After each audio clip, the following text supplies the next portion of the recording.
Hello, I will describe about the favorite public place in my hometown.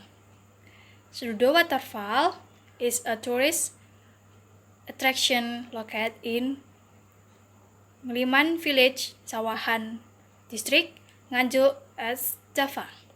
If you want go on vacation with family, the most suitable place is Sedudo Waterfall in my hometown. The height of this waterfall is around 105 meters. The region is on the slope of Mount Village. This tourist spot has quite good facility and easily accessible transportation route.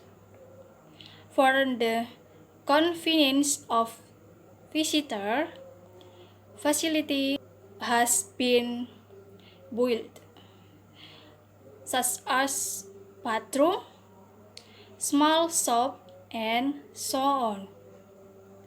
Many community come to this area.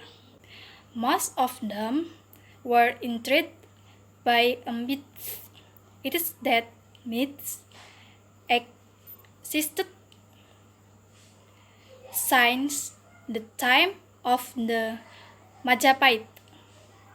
In the mouth of the Suro, it is believed that those who bathe in the Sedudo Waterfall will stay young and get luck. Come quickly to my hometown. Okay? Thank you.